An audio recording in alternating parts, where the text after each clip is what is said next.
दोस्तों मारी गुच्चूनी मौज चैनल में आपનું સ્વાગત છે। આજના વિડિયોમાં આપણે વાત કરવા જઈ રહ્યા છીએ કે ઠાકોર ફેમિલીના ઘરે અત્યારે આ જાંબુ કોણ લાવ્યું। આજે તો મિતાન સાથે આ કેવી ઘટના બની એ તો ગાયના નીચે આવતા આવતા રહી ગયો। જોયું તો ખરા કોને તેને ના સાચવે, કોણ એ રીતે મૂકીને ચાલી ગયું હતું। દોસ્તો અચાનક શું ઘટના બની હતી અને આજે તો પાર્વતી ભાભી અને રણજીતભાઈ વચ્ચે બોલાચાલી થઈ, એટલે કે શિલ્પા ભાભી અને સંજયભાઈ બધા લોકો એમની વચ્ચે ઝઘડો કરાવવા માંગે છે ને ઘરે આ સાધુ સંત કોણ આવ્યા હતા।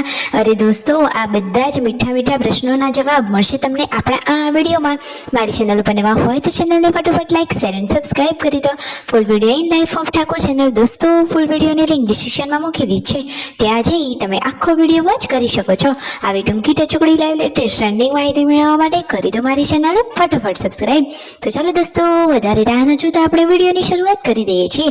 તમે વિડીયોમાં લાઈવ જુઓ કે આજે તો ઠાકોર ફેમિલીના ઘરે ખબર નહીં આ કોણ મહારાજ આવ્યા હતા, તેમના પપ્પાના હાથમાં એમને આ કઈ વસ્તુ આપી અને શું શું કહ્યું, હવે આ વસ્તુને કઈ જગ્યાએ મૂકવાની કઈ, એનાથી તેમને શું ફાયદો થશે। શું દોસ્તો આવું સાચું હોય ખરું? અને આ મહારાજ આવ્યા તો ક્યાંથી આવ્યા હતા? એ તો મોટો હાથી લઈને આવ્યા હતા, તો શું આવા મહારાજ સત્ય હોય છે? શું કારણ હશે? તમને શું લાગે છે? જે વાત સાચી લાગે એ કોમેન્ટમાં અવશ્ય જણાવજો, તમારો અભિપ્રાય અવશ્ય જણાવો। અહીંયા શિલ્પા ભાભી અને કાજલ બેની બા રસોડામાં રસોઈની તૈયારીઓ કરવા માટે લાગી ગયા છે અને આ બાજુ જુઓ આજે તો સંજયભાઈ તૈયાર થઈ જઈ રહ્યા છે બાબરીમાં જમવા માટે। ત્યાં જમણવાર હતું, ત્યાં આજે વિયુને અને દિવ્યાશ વાળાભાઈને લઈ તેઓ જમવા માટે જઈ રહ્યા છે। આ રહી જમવાની ડીશ। તો ફાઇનલી ત્યાં મંડપ બાંધેલો છે ને ત્યાં જમવા માટે બેસી ગયા છે, જમવાનું રેડી છે અને વિયુને તો પાણી પીવું છે, તો પહેલા પાણી પીવડાવ્યું અને જમી કરીને હવે ઘરે આવવા માટે નીકળી રહ્યા છે। દોસ્તો ગરમીમાં આવતા આવતા એ તો ગરમીથી રેપ છે બસ થઈ ગયા હતા અને પૂનમ ભાભી અહીંયા રસોડામાં સાફ સફાઈનું કામકાજ કરી રહ્યા છે અને જુઓ હવે બધા લોકો બપોરે જમવા માટે બેસી ગયા છે। તો જેન્ટ્સો તો મસ્તી કરી રહી છે તેના બાબા જોડે અને પાર્વતી ભાભી પૂનમ ભાભી બધા લોકો જમવા બેસી ગયા છે અને ફાઇનલી દોસ્તો સંજયભાઈ બનાવી રહ્યા છે બહાર સરસ મજાનું એક અલગથી રસોડું, એટલે કે જો છાપરા જેવું બનાવશે તો પછી ગમે તેવું વાવાઝોડું ને કંઈ આવે તો પણ રસોઈ કરવામાં કોઈ તકલીફ ના પડે। અને મોલમાંથી લાવ્યા હતા ગાંઠિયાનું પેકેટ, પરંતુ અંદરથી સેવો નીકળી, જુઓ તો ખરા ઉપર ગાંઠિયા લખ્યું છે અને અંદર તો સેવો આવે। રણજીતભાઈ કહે છે કે આવું તો ના જ થવું જોઈએ, સાચી વાત ને દોસ્તો। અહીંયા જુઓ ગુડ્ડો અને મિતાંશ આજે પાર્વતી ભાભી અને રણજીતભાઈ જોડે રમી રહ્યા છે અને જુઓ અત્યારે આ પાર્વતી ભાભી સરસ મજાનો ઠંડો ઠંડો શરબત બનાવી રહ્યા છે અને આ રહ્યું તેમના છાપરાનું કામકાજ। જુઓ રાકેશભાઈ અને સંજયભાઈ આ કામકાજમાં લાગી ગયા છે। તો ફાઇનલી હવે થોડા જ દિવસમાં તેમનું આ નવું છાપરું તૈયાર થઈ જશે, તો એમાં શું કંઈક અલગ એન્ડ યુનિક ટાઈપનું કરવાનું છે, શું કરશે એ તમને આ વિડીયોમાં જોવા મળી રહેશે। અહીંયા હવે સાંજના જમવાની તૈયારીઓ ચાલુ થઈ ગઈ છે।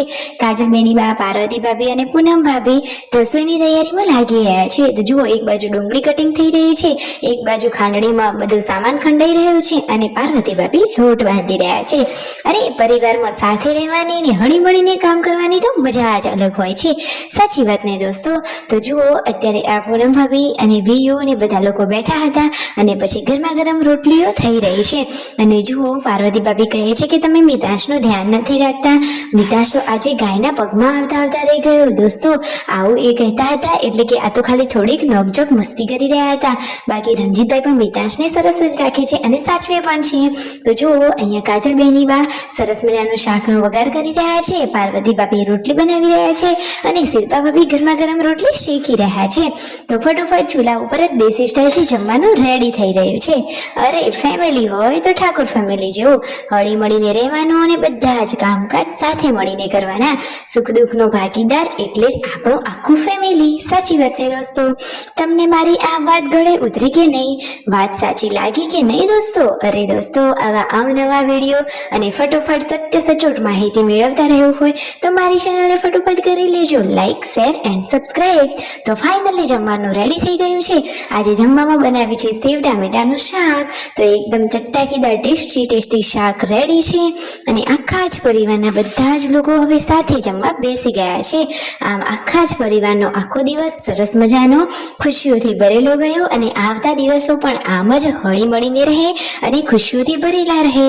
વાત સાચી લાગી હોય તો ચેનલને કરો લાઈક શેર એન્ડ સબસ્ક્રાઇબ।